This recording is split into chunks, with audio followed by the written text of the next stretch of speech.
Au cœur de l'Écosse, dans les Highlands, se trouve un lac célèbre dans le monde entier, le Loch Ness. Depuis 1500 ans, une légende dit que ces eaux sombres sont le domaine d'un monstre. Au cours du XXe siècle, 1 millier de personnes l'auraient aperçu.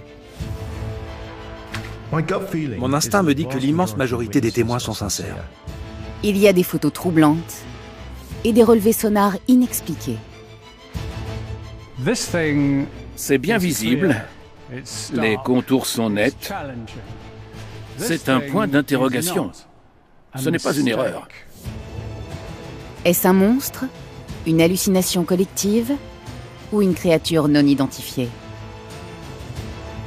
Une étude approfondie des témoignages livre des révélations sur ce phénomène.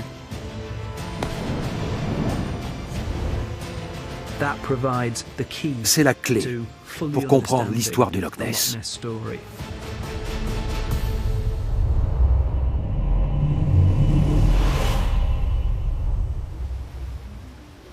Ce qui se cache peut-être au fond du lac est devenu une obsession planétaire. Depuis plusieurs siècles, certains prétendent qu'un monstre hante le Loch Ness. Surnommé Nessie, il parviendrait à vivre dans un milieu inhospitalier. Il déjoue toutes les tentatives d'explication. J'ai attrapé le virus Nessie, je dois l'avouer. Gordon Holmes est un ingénieur à la retraite. Il a passé plus de 10 ans à le traquer. Il a longtemps scruté le lac pendant la journée, jusqu'à ce qu'il se dise que Nessie était peut-être nocturne. Il n'y a aucune raison pour que Nessie ait des horaires réguliers. C'est peut-être un monstre qui sort se promener de 22h à 6h du matin. Personne ne le sait, donc ça mérite une enquête. Gordon observe le Loch Ness dans l'espoir d'apercevoir Nessie. Il pense l'avoir déjà vue, un soir, remonter brièvement à la surface. J'ai vu une forme avancer vers moi, à 200 mètres. Elle était très aérodynamique. Je ne sais toujours pas ce que j'ai vu ce soir du 26 mai 2007.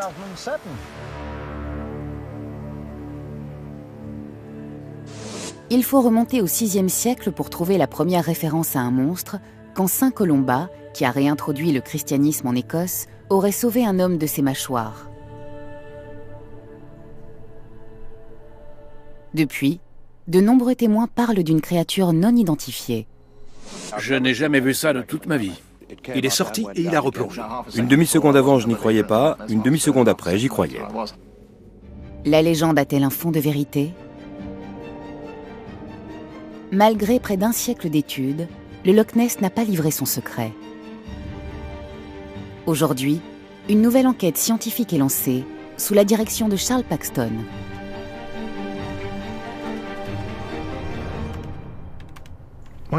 Mon instinct me dit que l'immense majorité des témoins sont sincères. Comme je suis scientifique, ma démarche est de comprendre ce qu'ils ont vraiment vu. Pendant 3 ans, il a décortiqué des milliers de témoignages dans l'espoir d'y trouver un indice concluant.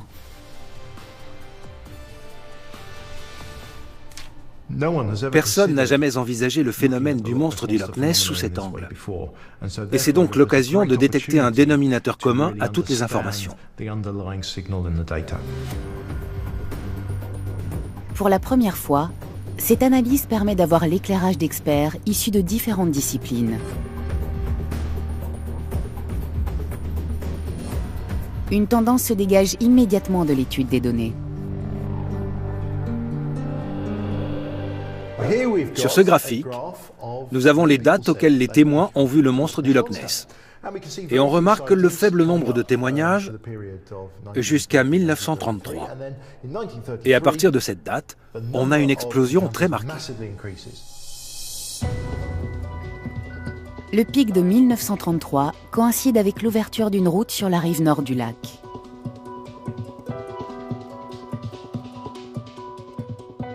Elle a facilité l'accès au Loch Ness, mais surtout, grâce à l'abattage des arbres au bord de l'eau, la vue sur le lac s'est dégagée.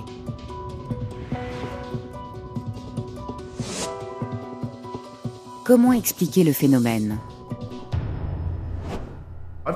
J'ai ma petite idée sur ce pic brutal, mais je suis très curieux d'avoir l'interprétation de spécialistes comme Adrian Shine. Adrian Shine est naturaliste. Il étudie le Loch Ness depuis les années 70. Il y a entrepris de nombreuses études scientifiques. C'est le plus célèbre lac du monde, mais pas forcément celui qu'on connaît le mieux. Et bien sûr, c'est de là que vient le mystère. Pour percer ses secrets, il faut d'abord comprendre le loch.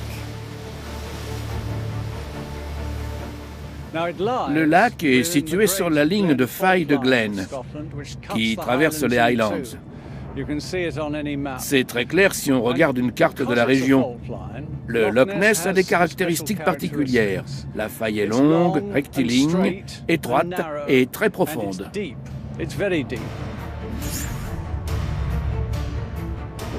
Le Loch Ness est immense.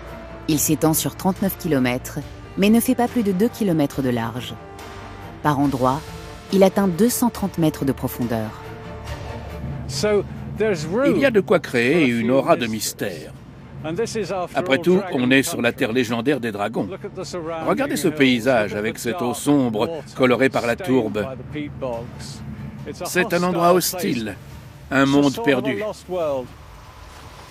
Les profondeurs du Loch Ness cachent-elles une espèce inconnue? Les monstres aquatiques sont très anciens dans le folklore des Highlands. Longtemps, le mythe d'un cheval aquatique maléfique a servi à expliquer les noyades ou à mettre en garde les enfants attirés par les rives des lacs. Les données compilées par Charles Paxton pointent du doigt l'événement qui a tout changé en juillet 1933. Ce qui est arrivé à un couple anglais, les Spicer, a remplacé l'image du cheval aquatique par celle d'une créature préhistorique. George Spicer et son épouse rentraient chez eux en voiture quand ils ont dû s'arrêter net.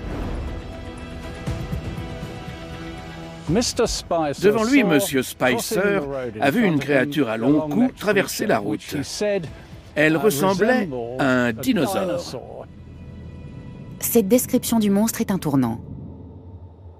L'image folklorique du cheval aquatique disparaît au profit du mythe moderne d'un monstre à long cou. Le Loch Ness, vers qui le monde entier a les yeux tournés, serait le royaume d'un ou plusieurs monstres préhistoriques, et c'est le nouveau terrain de jeu des Gulliver modernes. Les chasseurs sont arrivés avec leur harpon, et la fièvre du Loch Ness a atteint des sommets quand le patron d'un cirque a offert une récompense à celui qui parviendrait à capturer la créature. Tout le monde est reparti bredouille. Mais en avril 1934, un chirurgien londonien déclare avoir photographié le monstre.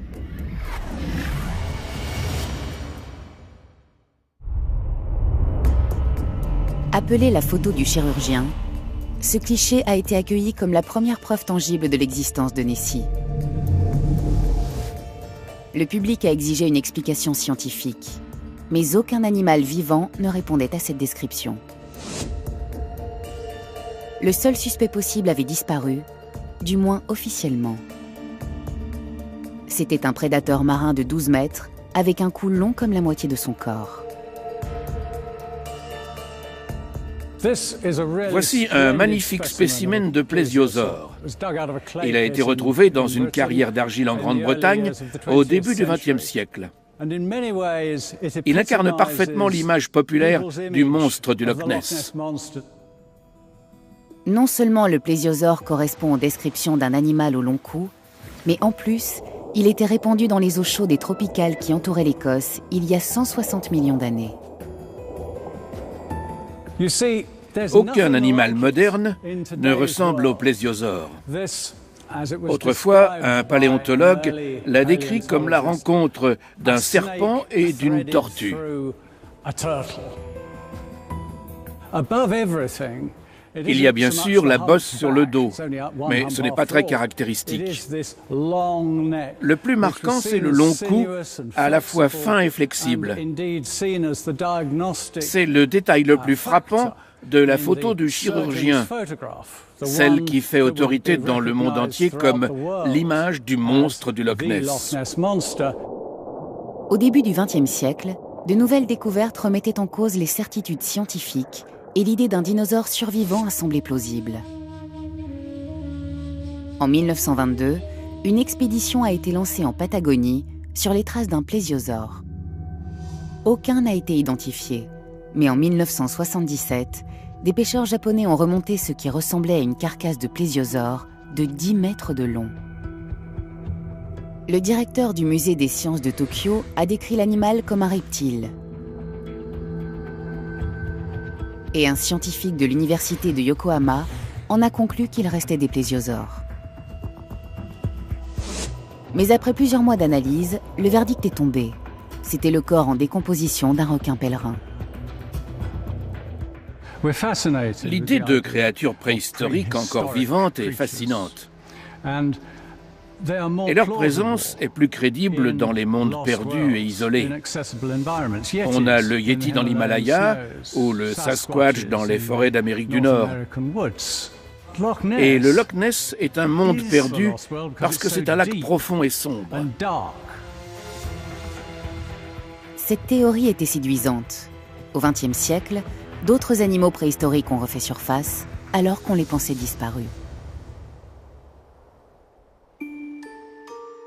On croyait le sélacanthe, poisson géant d'1,80 m, éteint depuis 65 millions d'années, jusqu'à ce qu'un pêcheur en capture un en 1938. Le requin grande gueule, découvert près d'Hawaï en 1976, est tellement ancien que les scientifiques ont dû créer une nouvelle famille pour le classer. On est sceptique sur l'existence de certains animaux alors qu'ils sont bien réels. On peut citer l'okapi, qui a la tête d'une antilope et l'arrière-train d'un zèbre. Ce que la science considère comme une légende repose parfois sur une réalité. Autrefois, beaucoup prenaient les poulpes géants et les kangourous pour des créatures mythologiques, jusqu'à ce qu'on prouve leur existence. On estime que 86% des espèces terrestres n'ont pas encore été identifiées. La plupart sont des insectes, mais les travaux de Charles Paxton suggèrent qu'il pourrait y avoir aussi des animaux géants parmi ces espèces non répertoriées. Je me suis d'abord intéressé à la fréquence des découvertes d'animaux marins géants de plus de 2 mètres. Au début, on en trouvait très souvent. Et puis, plus le temps a passé, moins on en a identifié de très gros. La courbe se tasse un peu, mais elle continue à grimper, ce qui laisse penser qu'il en reste encore à découvrir. Statistiquement, 10 animaux inconnus de plus de 2 mètres pourraient toujours rôder dans les mers, les océans ou les cours d'eau. Le plésiosaure du Loch Ness en fait-il partie? La photo du chirurgien semble le suggérer. La photo du chirurgien montre un long cou dressé, comme celui d'un cygne. Et c'est à cause d'elle qu'on a fait le lien entre le monstre du Loch Ness et le plésiosaure. La silhouette de la photo évoque bien un plésiosaure et correspond à la créature décrite par les Spicer. Mais une étude approfondie de l'anatomie de cet animal préhistorique révèle une faille dans cette théorie. Le problème se situe au niveau de l'articulation des vertèbres, avec cette rangée de petites bosses le long de la colonne. Si le plésiosaure baisse la tête, comme le squelette devant nous, tout va bien. Les vertèbres s'écartent. Mais s'il essaie de relever la tête et de tendre le cou, elle se bloque et empêche tout mouvement. Donc, la posture si caractéristique de la photo du chirurgien, qui est aussi décrite par les témoins, avec un long cou dressé, est justement impossible pour un plésiosaure. De plus, le Loch Ness est très froid et pauvre en poissons, ce qui contredit encore cette hypothèse. L'un des problèmes pour le ou les monstres du Loch Ness, c'est le menu. Que vont-ils manger, surtout s'il y en a beaucoup, pour que cette population soit viable et se reproduise? Or, le loch est très peu productif. Il est cerné par des roches anciennes très dures qui font tomber très peu de minéraux dans l'eau, comme le nitrate et les phosphates, pour l'enrichir. C'est la base de la chaîne alimentaire. Les minéraux nourrissent les plantes microscopiques, qui nourrissent les animaux microscopiques, qui nourrissent les poissons, qui nourrissent les monstres s'il y en a. Que montre la photo du chirurgien? Mike Hartshorn l'a examinée.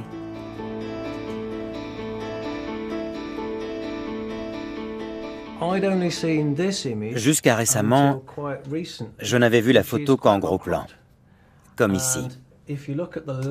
Mais si on la regarde en entier, la perspective change.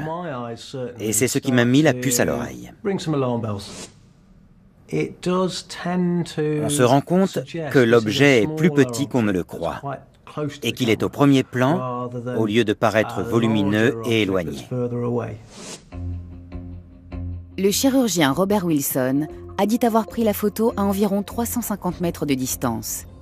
Mais le ratio des ondulations en surface révèle que l'angle de l'appareil photo par rapport à l'horizon est de 19 degrés. Comme l'appareil photo était à moins d'1,20 m au-dessus du lac, le monstre ne pouvait pas être à plus de 3,50 m de lui. La version officielle ne tient pas. Adrian Shine s'est penché sur la question pour déterminer la taille réelle de l'objet vu sur la photo.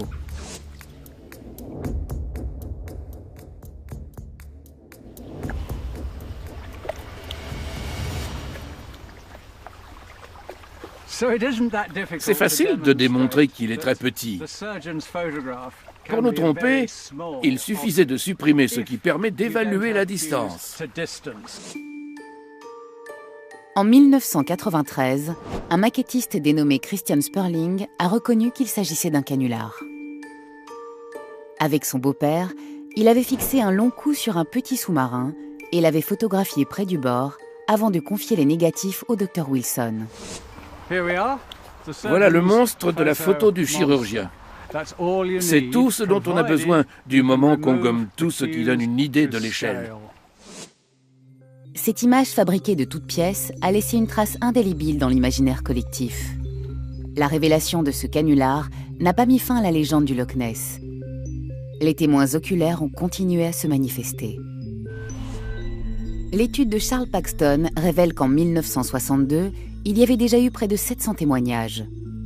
L'homme politique David James a alors demandé aux autorités de s'intéresser à la question et il a fondé le bureau d'enquête sur le phénomène du Loch Ness. Pendant 10 ans, le lac a été scruté en permanence par des scientifiques et des bénévoles et tous les récits des témoins ont été centralisés et étudiés. Le bureau n'a pas trouvé le monstre et a fermé ses portes en 1972. Mais ces archives restent une précieuse source d'informations. C'est une mine d'or pour ceux qui veulent étudier les descriptions du monstre du Loch Ness. Ce sont les récits de témoins oculaires. Ces documents sont passionnants parce qu'on a les mots exacts des gens eux-mêmes, écrits de leurs mains. En étudiant cette base de données, Charles Paxton a identifié des motifs récurrents dans les témoignages. Il y a de grandes différences entre les témoignages, mais aussi des points communs, qui ont été mis en lumière par notre analyse. Ce qui revient le plus souvent, c'est l'image d'une grosse bosse unique, souvent décrite comme une barque retournée. Ensuite, on a une rangée de petites bosses. Pour Adrian Shine, l'image du dos qui dépasse de l'eau renvoie à une créature mythologique. Quand on parle de bosses, ça me fait tout de suite penser à la morphologie des serpents de mer, avec un long corps sinueux.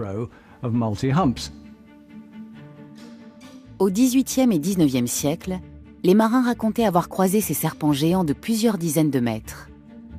Le régalec ou ruban de mer, qui peut mesurer jusqu'à 8 mètres, est le seul poisson correspondant à cette description. Pourtant, Il vit dans les profondeurs de l'océan et n'ondule pas dans l'eau. Le monstre du Loch Ness n'est-il qu'un serpent de mer? Charles Paxton a un début de réponse. Ces bosses dépassant en surface ne sont rapportées que par temps calme.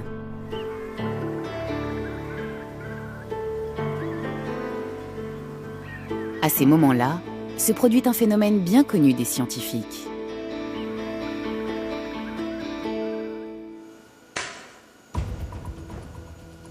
Tom Davy dirige un bassin d'essai à l'université d'Édimbourg. Les vagues peuvent se combiner pour produire des formes complexes. Ça peut donner un résultat étonnant, même si c'est éphémère.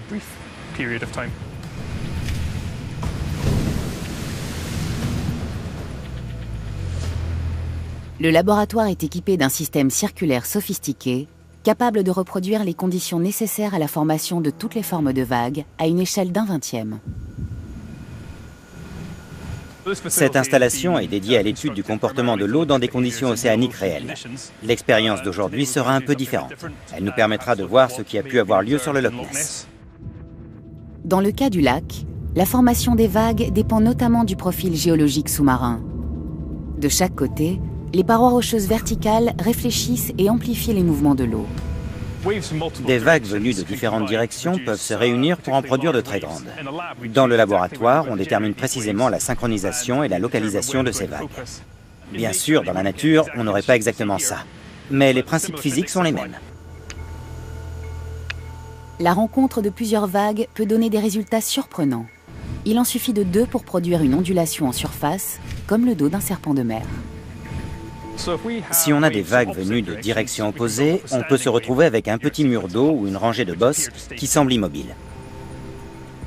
Ici, on a 2 vagues identiques qui se percutent à 90 degrés et quand les crêtes se combinent, cela fait une ondulation. Ce mouvement va de droite à gauche. Il pourrait apparaître sur une petite zone, là où 2 sillages de bateaux se croisent. Pour Adrian Shine, ces séries de vagues ondulantes rappellent le dos du serpent de mer décrit par les témoins. Les bosses soi-disant formées par les serpents de mer sur le Loch Ness viennent tout simplement du sillage des bateaux.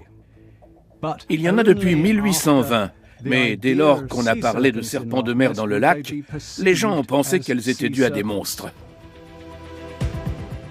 Il existe donc une théorie pour les monstres ondulants près de la surface. Mais des centaines d'autres témoignages restent inexpliqués. On a vu un long cou sortir de l'eau. Il y avait une tête, un cou et un grand corps qui devait faire 9 mètres de long. Toutes les pistes ont été explorées.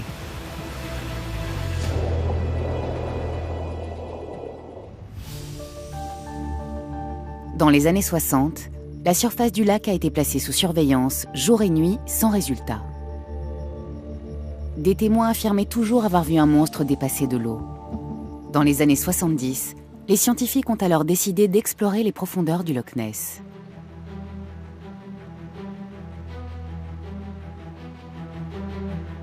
À l'époque, Adrian Shine était déjà passionné par la question.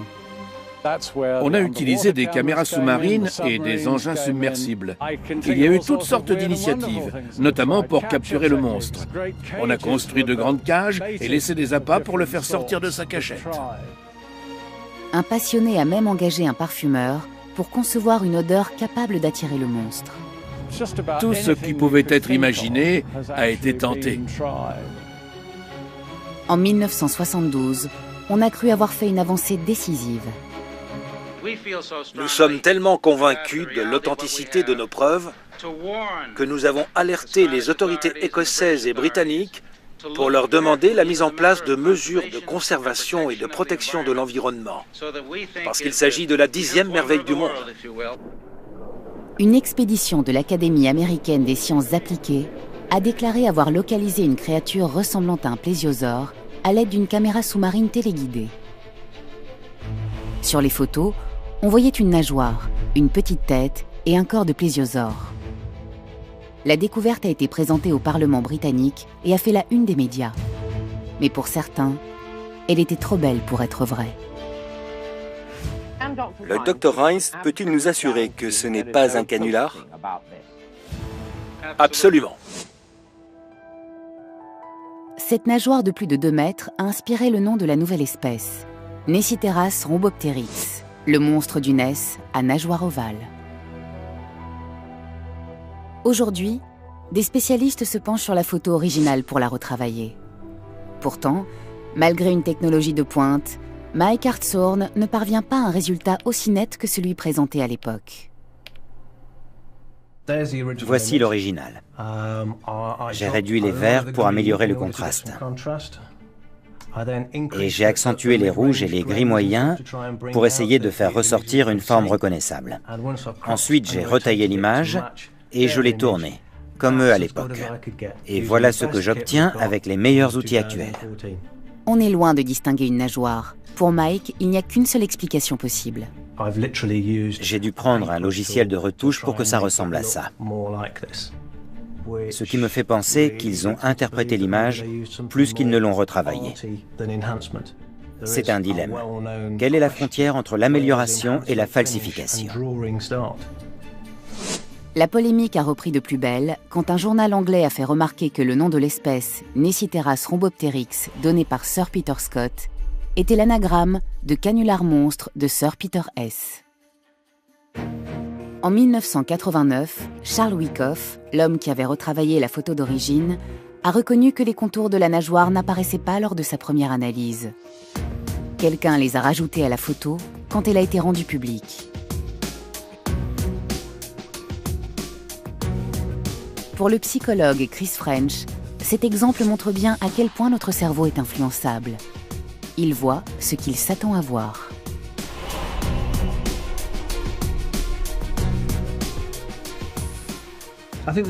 C'est une excellente illustration de la manière dont nous trouvons du sens et des formes quand nous sommes devant une image qui ne représente absolument rien.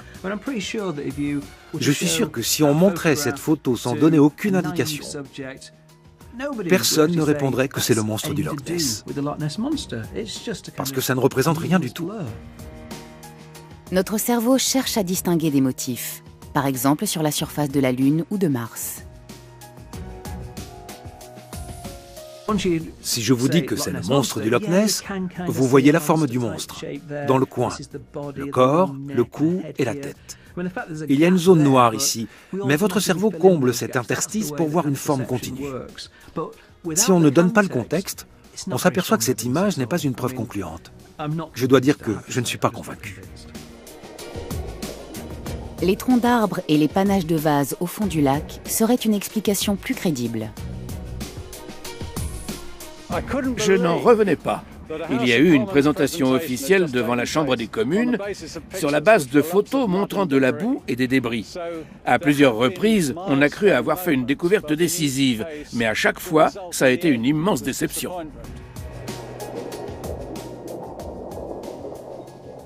L'influence de la psychologie ne s'arrête pas à l'interprétation visuelle des photos. Les témoins oculaires peuvent aussi être trompés par leur propre mémoire.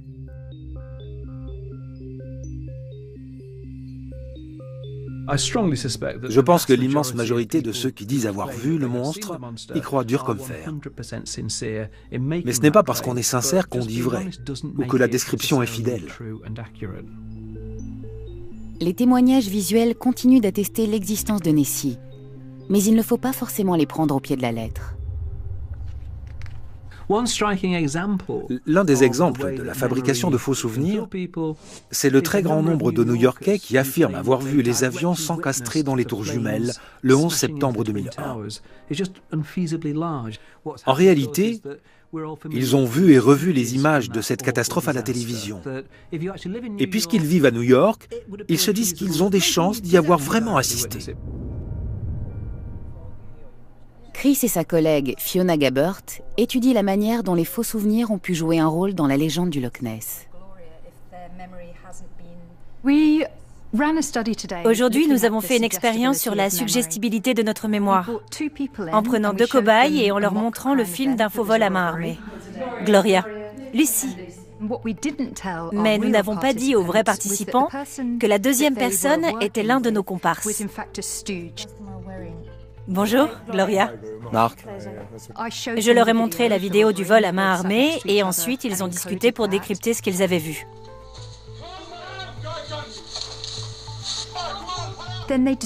Ils ont comparé ce qu'ils avaient retenu de la séquence. Le premier avait un chapeau Ouais, et l'autre un masque avec des trous. ouais. Après 5 minutes de discussion, les vrais participants doivent raconter ce dont ils se souviennent, en donnant le plus de détails possible. Avait-il une arme? Oui, un revolver. L'un d'eux avait une arme, un revolver. un plus grand, maigre, avec un blouson en cuir. Que faisait l'employé? Il garnissait les étagères. Les témoins sont sûrs d'eux. Et pourtant, rien de tout cela ne s'est passé. Sur la vidéo, les voleurs n'ont pas d'armes ou de blouson en cuir. Et l'employé ne garnit pas les étagères. 75% d'entre eux ont été influencés par une simple conversation de quelques minutes. Oui, il portait un blouson en cuir noir. Oui, il était noir. Qu'est-ce qu'il avait à la main? Un revolver? Oui. Le test d'aujourd'hui montre que la mémoire de la plupart des participants a été très facilement manipulée, et pas seulement sur un détail. Ils ont raconté avoir vu plusieurs choses qui n'étaient pas sur la vidéo, ce qui montre à quel point nos souvenirs sont influençables.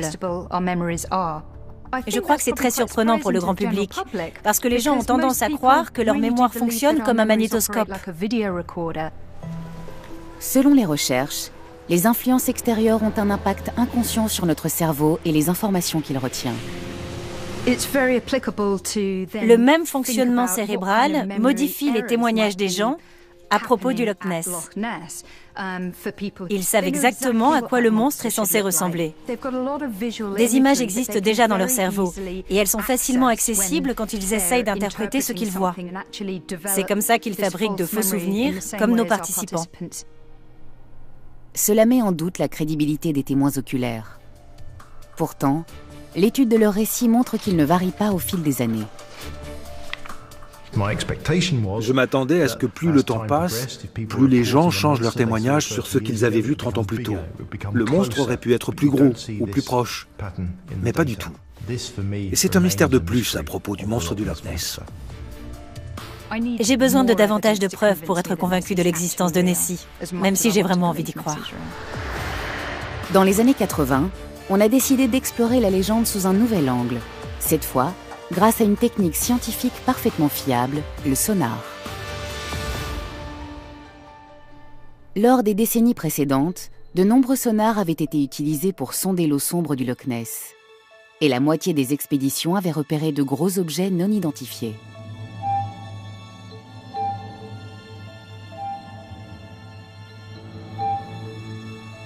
S'agissait-il d'erreurs ou de la preuve de l'existence d'un monstre? À l'époque, Adrian Shine, qui travaillait sur la question depuis 10 ans, était le plus qualifié pour mener l'enquête.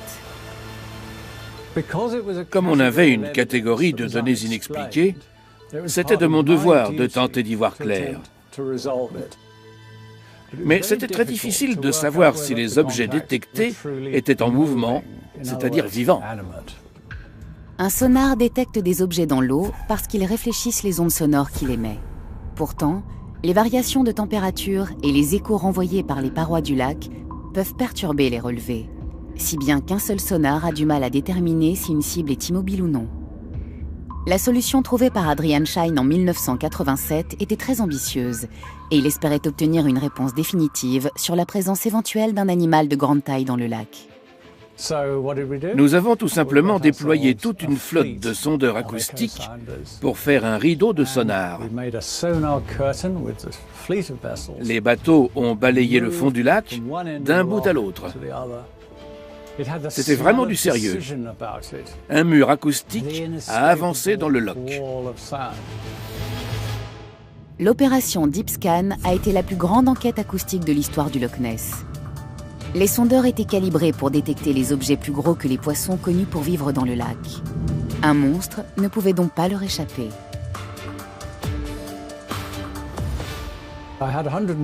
J'avais 120 personnes dans mon équipe et il y avait 326 journalistes accrédités. Le monde entier retenait son souffle. Les résultats ont été étonnants. DeepScan a repéré 3 cibles en mouvement. D'après les conclusions des spécialistes des sonars, elles étaient plus petites qu'une baleine, mais plus grosses qu'un requin. Bien sûr, la question est « qu'est-ce que c'est ?» Je n'en ai aucune idée. Cela ne signifie pas qu'il s'agit de plusieurs monstres du Loch Ness, juste que je ne sais pas ce que c'est. La question reste en suspens. En 2006, une autre théorie a fait surface quand l'historien Albert Jack a avancé une nouvelle explication pour l'explosion du nombre de témoignages en 1933 et 1934, mise en évidence par l'étude statistique de Charles Paxton.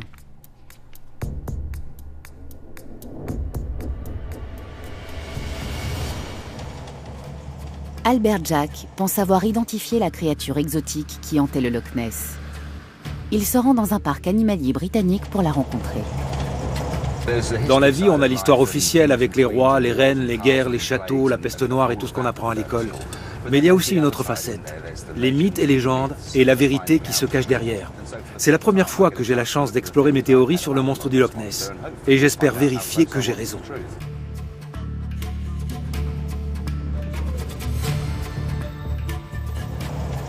Il doit y avoir une explication biologique encore inconnue pour toutes les données scientifiques. Je parle notamment du fait que le Loch Ness a été sondé de nombreuses fois, mais qu'on n'a jamais retrouvé d'ossements, de dents, de griffes, de peau ou de poils. Rien qui puisse être testé génétiquement pour prouver que c'est une nouvelle espèce. Albert Jack pense que le monstre observé par de nombreux témoins oculaires est en réalité une créature exotique qui n'a rien à faire dans un lac écossais. Et il suffit de relire les témoignages de l'époque. Regardez comme ils sont beaux. On voit bien que leur peau correspond à de nombreuses descriptions du monstre du Loch Ness datant des années 30 et 40. Si vous êtes à 500 mètres et qu'il fait sombre, parce que le soleil est en train de se coucher, vous pouvez vous tromper. Comment un éléphant aurait-il pu se retrouver dans un lac écossais? Pour Albert Jack, le responsable serait Bertram Mills, célèbre homme de spectacle des années 30. Bertram Mills était un patron de cirque très connu. Et j'ai retrouvé la trace de son cirque à Inverness, à l'époque de l'ouverture de la route le long du Loch Ness.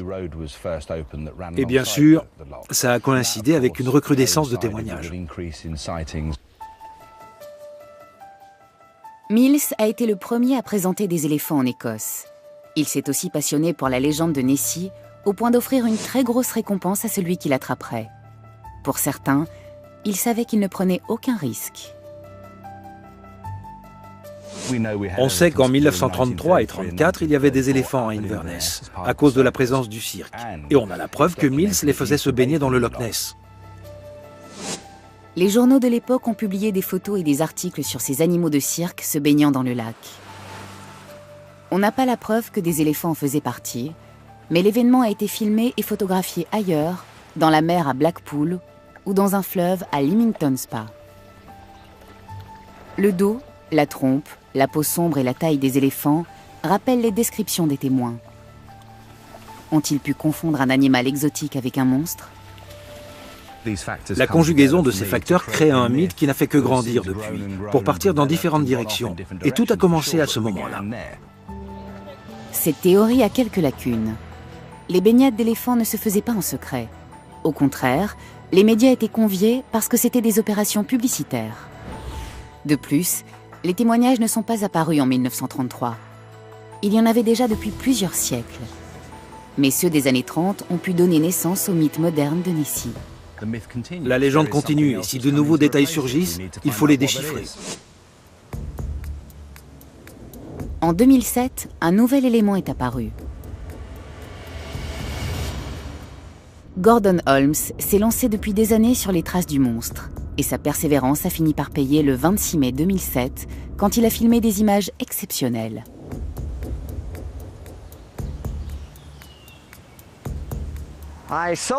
J'ai vu quelque chose venir vers moi à environ 200 mètres d'ici.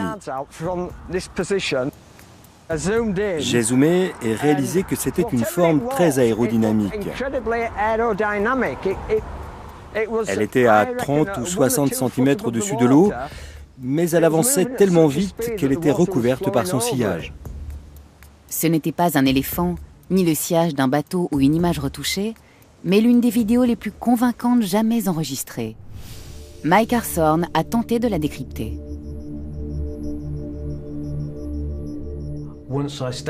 J'ai stabilisé l'image, ce qui m'a permis de mieux voir comment cet objet bougeait. Il est sombre et avance à contre-courant. Il est de bonne taille et n'est pas porté par l'eau. Il nage. La vidéo réserve une autre surprise qui pourrait expliquer certains témoignages des années 30. Si on regarde de près, en arrière-plan, on distingue une seconde traînée. Je vais entourer les deux pour que ce soit plus clair. Voilà. Si c'est bien ici, il a un copain. L'étude statistique des données a montré qu'en moyenne, la taille rapportée par les témoins était 5 mètres. Mais les plus grandes espèces animales vivant dans le lac sont les loutres et les ombles chevaliers. Adrian Shine rappelle l'une des caractéristiques du Loch Ness que l'on oublie trop souvent et qui pourrait être une piste. Les gens croient que le Loch Ness est un lac fermé, mais en réalité, il est relié à la mer par la Ness, un fleuve de 11 km. Une créature géante venue des profondeurs marines aurait pu se frayer un chemin jusqu'au lac. Mais Adrian Shine imagine plutôt un animal plus familier.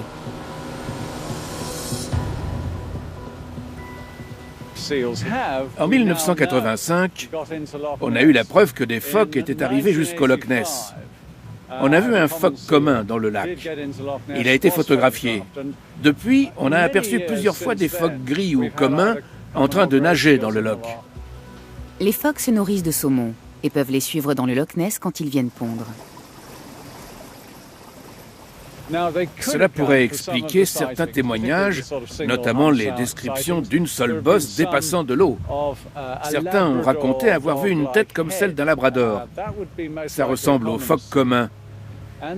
D'autres ont même affirmé que le monstre était sur la rive ou se traînait au sol pour traverser la route la nuit. Gordon Holmes a peut-être simplement filmé 2 phoques. En tout cas, il ne rejette pas cette idée. Certains ont dit que c'était peut-être un phoque. 1 ou 2 ans après le jour où j'ai fait la vidéo, on en a vu 2 nager dans le lac. Donc, ça fait planer le doute. Holmes n'est peut-être pas le premier à confondre Nessie avec des phoques. La même méprise a pu se produire dans les années 30. Cela pourrait être des phoques. Il y en avait sans doute déjà en 1934. Certains ont vu des phoques à la même époque que les témoignages parlant d'un monstre.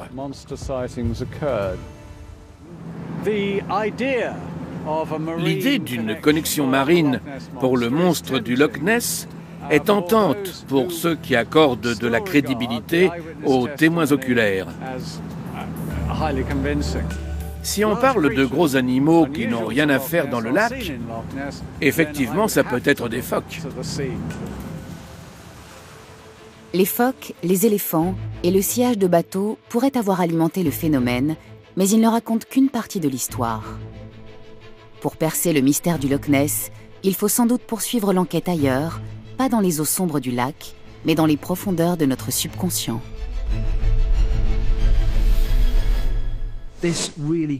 Ça pourrait être la clé pour nous dévoiler ce qui se cache derrière le monstre du Loch Ness.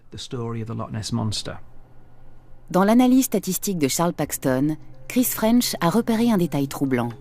Tout reposerait sur la psychologie et un monstre venu des États-Unis. En 1978, en Grande-Bretagne, le nombre d'observations d'ovnis rapportées aux autorités a bondi juste après la sortie de Rencontres du troisième type au cinéma. Le même phénomène s'est répété lors de la diffusion de la série X-Files à partir de 1998. On peut faire un parallèle avec le nombre de témoignages sur le monstre du Loch Ness. Quand on regarde ce graphique, On est frappé par ce pic très marqué au début des années 30. Et 1933 est l'année de la sortie au cinéma de King Kong, qui a eu beaucoup de succès. Il y a même une scène où King Kong se bat avec un dinosaure qui ressemble à un plésiosaure. Et je suis sûr que ça a eu une influence inconsciente sur le grand public. Les gens avaient cette image en tête quand ils ont interprété ce qu'ils ont cru voir dans le lac. George Spicer, le premier à avoir parlé de monstres préhistoriques pour la créature du Loch Ness, l'a comparé aux dinosaures qu'il venait de voir au cinéma. À partir des années 30, les monstres ont été très présents dans la culture populaire et ils ont forcément influencé les témoins. La photo la plus marquante est celle du chirurgien. C'est elle qui a défini l'archétype du monstre du Loch Ness.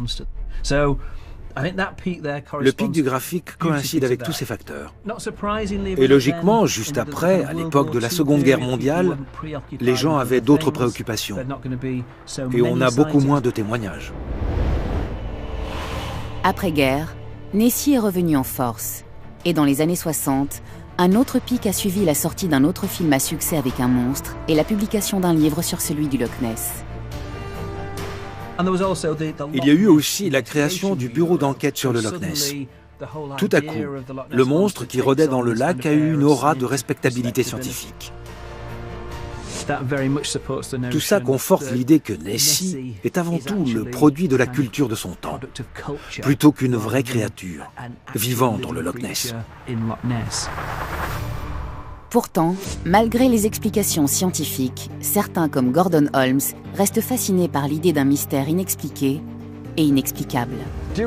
Est-ce qu'on veut vraiment en avoir le cœur net?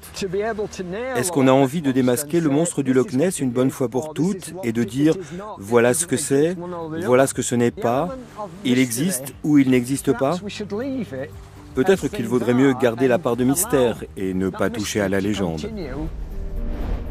Les scientifiques sont formels. Statistiquement, il reste encore des créatures marines de grande taille à découvrir. Notre monde rétrécit. Nous pensons le comprendre de mieux en mieux et ça nous plaît de nous dire qu'il existe un animal assez malin pour nous échapper. L'explication psychologique est-elle la clé du mystère? La réponse est-elle dans l'imaginaire collectif et non au fond du Loch Ness? La vérité, c'est que ce mystère en dit plus sur notre imaginaire et sur la nature humaine que sur le monstre du Loch Ness. La phrase fétiche de la série X-Files était « La vérité est ailleurs ». Je crois que la réponse, c'est plutôt qu'elle est là-dedans. Quelle que soit la vérité, pour tous ceux qui croient en lui, le célèbre monstre du Loch Ness vivra encore longtemps.